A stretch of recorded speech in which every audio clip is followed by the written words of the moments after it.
ভাল পাই কাৰোবাক বুকুত ঠাই দিয়া বহুত সহজ, কিন্তু সেই ঠাইৰ পৰা নিজকে মচি পেলোৱা বহুত কঠিন। যিজন ব্যক্তিয়ে এসময়ত কৈছিল তুমি টেনশ্যন নল'বা, মই সদায় তোমাৰ লগতে আছোঁ, এদিন কিন্তু সেইজন ব্যক্তিয়ে এটা বিশাল টেনশ্যন দি ওচৰৰ পৰা গুচি যায়।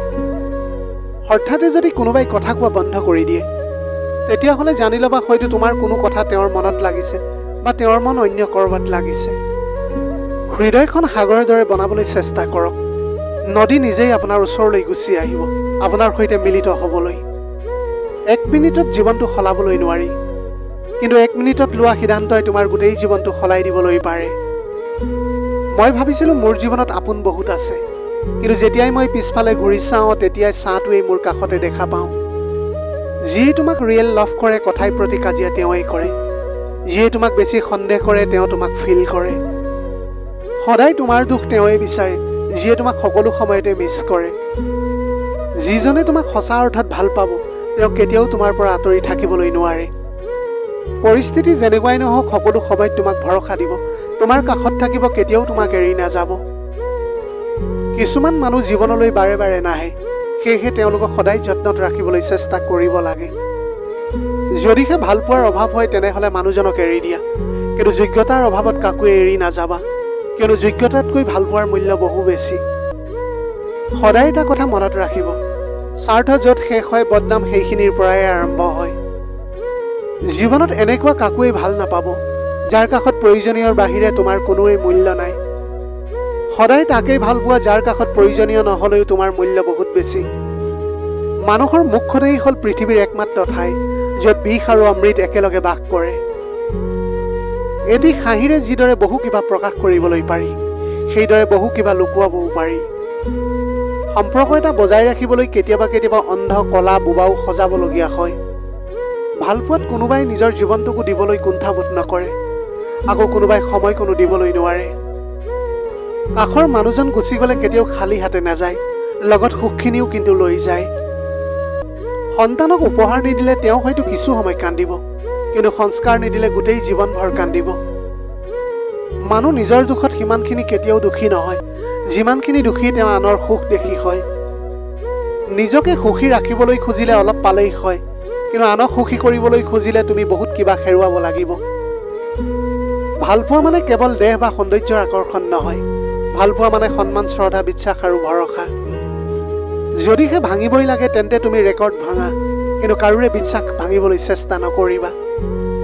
প্ৰতিদিনে নিজকে অন্ততঃ 1% হ'লে উন্নত কৰা। বছৰৰ শেষত চাবা তোমাৰ পৰিৱৰ্তন 365% হৈছেগৈ।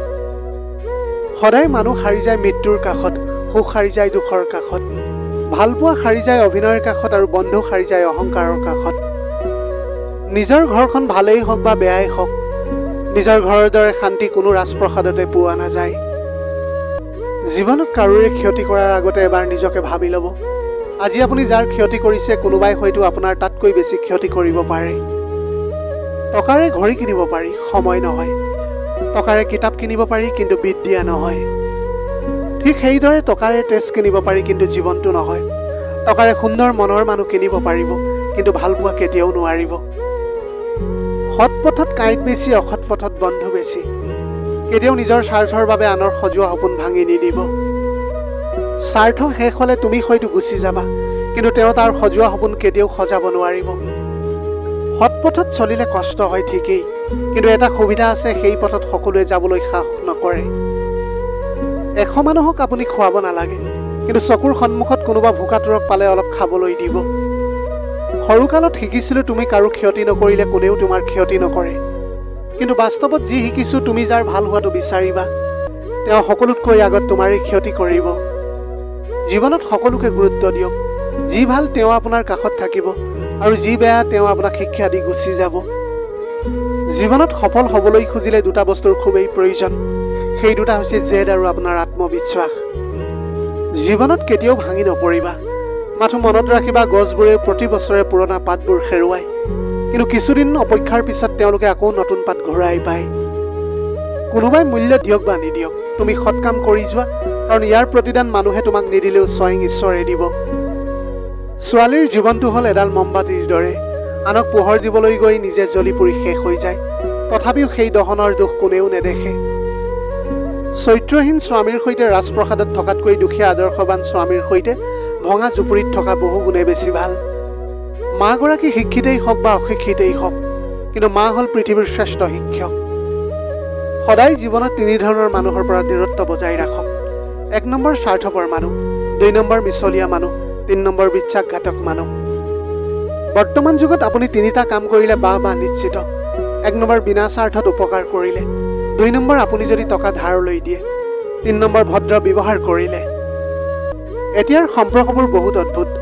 কথা হয় ফোনত, দেখা হয় ভিডিঅ' কলত, সংবোৰ প্ৰকাশ পায় ষ্টেটাছত, শেষলৈ সম্পৰ্কবিলাক ব্লক লিষ্টত জমা হয়। কাৰোবাক ভাল পালে এনেকুৱাকৈ ভাল পাওক যাতে তোমাক হেৰুৱাৰ পিছত তেওঁ তোমাৰ গল্প আন কাৰোবাক শুনাই নিজেই কান্দি থাকে। জীৱনত কেতিয়াও কাৰোৰে প্ৰেমত নপৰাই ভাল, কাৰণ এই প্ৰেমে এটা মানুহৰ সুখৰ জীৱনকো কিন্তু ধ্বংস কৰি দিয়ে। পৃথিৱীলৈ অহাৰ খবৰ 9 মাহ আগতেই পোৱা যায়, কিন্তু পৃথিৱী এৰি যোৱাৰ খবৰ 9 ছেকেণ্ড আগতো কিন্তু জনা নাযায়। সেয়েহে সকলো সময়ত হাঁহি ফূৰ্তিত থাকা আৰু নিজৰ মতে জীয়াই থাকিবলৈ চেষ্টা কৰি যাওক। যদিহে সঁচাকৈ মনৰ পৰা কিবা এটা কৰিবলৈ বিচাৰে, তেনেহ'লে কিবা এটা উপায় নিশ্চয় বিচাৰি পাব, আৰু যদি কৰিব নিবিচাৰে তেনেহ'লে মাত্ৰ অজুহাতেই পাব। যদিহে তুমি ভাগ্যৰ ওপৰত ভৰসা কৰি বহি থাকা, তেনেহ'লে সেইটোৱেই তোমাৰ লগত হ'ব যিটো তোমাৰ ভাগ্যত লিখা আছে। আৰু যদি তুমি নিজৰ ওপৰত ভৰসা ৰাখি কাম কৰা, তেনেহ'লে তুমি যেনেকৈ বিচৰা তেনেকৈ তোমাৰ ভাগ্য লিখা হ'ব। চকু থাকিলেই দেখা নাযায়, চাৰিওকাষে পোহৰ থাকিব লাগে। মানুহ হ'লেই ভাল মানুহ হোৱা নাযায়, ভাল মন থাকিব লাগে। যাৰ কষ্ট মুচি দিয়াৰ বাবে আপুনি দুহাত মেলি দিব, এদিন সেই একেই কষ্ট আৰু বেদনা দি আপোনাক পূৰ্বৰ স্থানলৈ ঘূৰাই পঠিয়াব। জীৱনৰ সকলো কষ্ট চকু পানী হৈ নসৰে। কিছু কষ্ট আছে যি মানুহক গোটেই জীৱনভৰৰ বাবে নীৰৱ কৰি দিয়ে। জীৱনত সুখী থকা 3টা উপায়।